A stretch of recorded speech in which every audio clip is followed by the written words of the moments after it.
pour l'exercice ponctuel de sa profession, est tenu de se munir d'une attestation de son bâtonnier indiquant l'affaire objet de son déplacement. Est-ce que vous avez cette attestation puisque vous venez de le voir?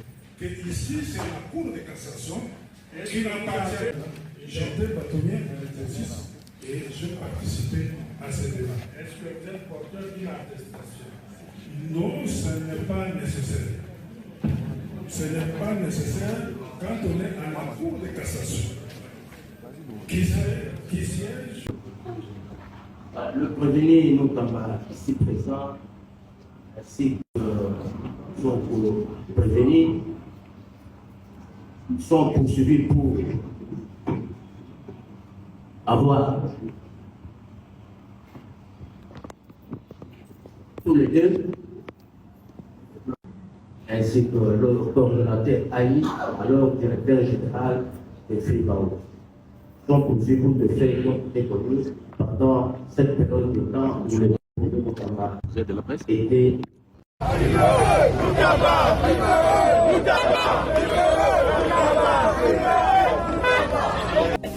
les 13 libé baé.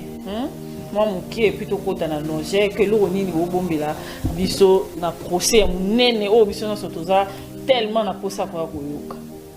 Dans le procès, tout ma cambouya. J'ai dit si vous avez à ajouter. Ah, ok. Donc, je n'ai rien à ajouter, mais sauf que pour la balayer comme ok. Très rapidement. Ndenge de quoi le biwana, ils ont opinion, ils ont souhaité à Mboka, ou bien à président de la République, ou bien tout ça, parce que Mboka c'est un groupe pour nous soutenir. Mais bon, ndenge le bi côté à guerre wana, il faut guerre si la nous, bongo des élection que vous savez. Ok. Donc c'est que ce guerre ça les 30 ans les sous. C'est que même guerre récilité. C'est que voilà c'est l'un de l'euro qu'on a pété. Parce que là où le bas que continuité il y a l'État et Zalaka. Parce que même Makambo, pourquoi l'entreprise va ça remise et reprise. Ça dit que il y aurait eu introduire projet. Élaborer le projet, mais tant on a eu ici, tant sous muté, côté qui n'est pas au mati, bien comme son holo, moto à rouya, au talici, et ce projet haut, tant que c'est vrai que les équipes faut dans la ligne haut, il faut à la bonne. Ça se fait. Moi, j'ai pour la balayer. Ouais. Mais, et là, comment on a le besoin que le 13, maman a dit procès Frivao. Procès Frivao pour la troisième fois. Pour la troisième fois, procès Frivao. Que l'autorité morale a pu se mettre constant à Rosamba. Donc, Tobengue Belé. Parce que si vous avez suivi la lettre Abi, à Koloba. C'est ce qui nous a tiqué d'ailleurs, à Koloba Nini. Non, oui. Même ça qui est dans la dernière émission de Saraki, c'est un homme d'État. Comme si j'étais prophète. À Boy Koloba. Azogo s'est maîtrisé, Andimi Boloko, parce que Aza homme d'État. Mais quand Bozoko forcé, Nalikamo Azali n'a commis ni de près ni de loin, il va parler du procès. Yarobanda Roloba, Mbonga Fivao Bande Bandeli avant, parce que tant qu'il y a ça, il remise et reprise. Montant Pekotaki. Avec IEP, monter Kotaki. O Petit Kalaki, monter Kotaki. Oyewana, il y a des bossoniers avant et si quelqu'un d'aki, ministre de l'État de la Justice, à Woloba, parce que Azan a connaissance, peut-être, il va parler. Alors, ils allaient au Sangan, que constamment, est-ce que ça façon de faire perdre déjà en avance, pour moi, tu peux qu'on a levé le côté, bon, aux a raison pour le bas, mais au yébi constamment. Déjà qui est beau alléger ou soit déjà en fait, constamment Tamba, Azali homme politique moko azara détermination. Tant Azali na procès Frivao et procès à 19 millions à Bangagité. Il avait dit puis à Lobaki clair devant la nation, devant les presses pardon en général. OK? Quand il dit qu'il va parler, c'est qu'il connaît. Marambouya Woloba, Ninga, ni yo mutu moko ayebi yango ya te tala na makambo ya Frivao to na makambo ezokuela Constant Mutamba mutu ayebi makambo wana koleka ye moko Constant Mutamba azati donc ça dit que quand il va parler mais na ola kaka soki batangi kombo na yo zala na makasi pour y préparer que pour samba parce que moi na batu banyogo la bongote je ne sais pas si batu bazana na bana to bazara pina na bana que moi na yo bakangi na likamo so les plus bazo continuer ko clouer ça fait mal la parole je me mets à la place de ce papa Tungunga Eli Nini o ya ressenti. Il est vivant. Dans maman oui. Nini a ressenti. Moi na o yoboti. OK? Alors, ce qui mouta comme na suka. Aosani. Il n'a pas le choix. Pour les gens avancer bakangai. Dans des arbres constant mouta mbazo banga li sous-souté que bon parce que on dit c'est trop. Trop, c'est trop. À l'objet que trop, c'est trop. Donc, il va parler. Il va parler. Mais dans senga kaka.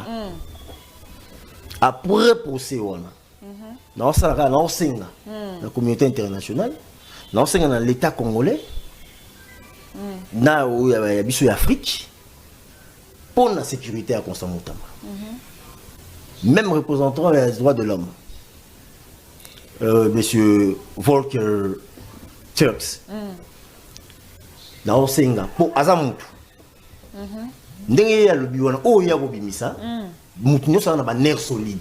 OK. Alors, to senga sécurité na yé. O to marteler sécurité boy ko yoka Mutamba o pour même pour boy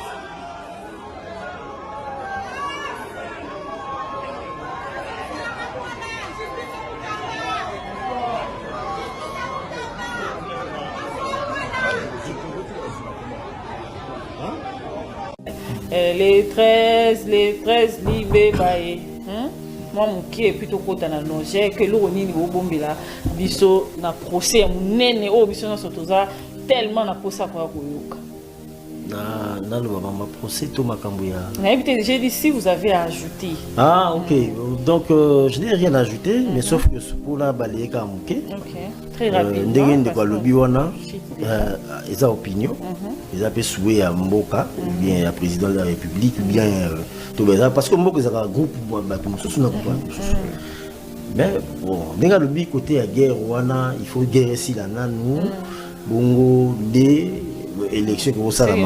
OK donc c'est que ce guerre ça les 30 ans lisusu c'est que même guerre récilité c'est que voilà c'est l'un de l'euro qu'on a pété parce que là où le bas que continuité il y a l'état et zalaka parce que même makambo pourquoi l'entreprise va ça remise et reprise ça dit que il y aurait pour introduire projet élaborer le projet mais tant on a eu ici tant sous bamuté yo batio côté musuki ne tant musu mati bien comme songolo muto abuya utalisi et ce projet oh tant que c'est vrai que les équipes faut dans la ligne oh il peut la bonne ça se fait moi j'ai pour la balayer ouais mais et là comme on a le besoin nini que le 13 maman na likambo ezali procès Frivao pour la troisième fois.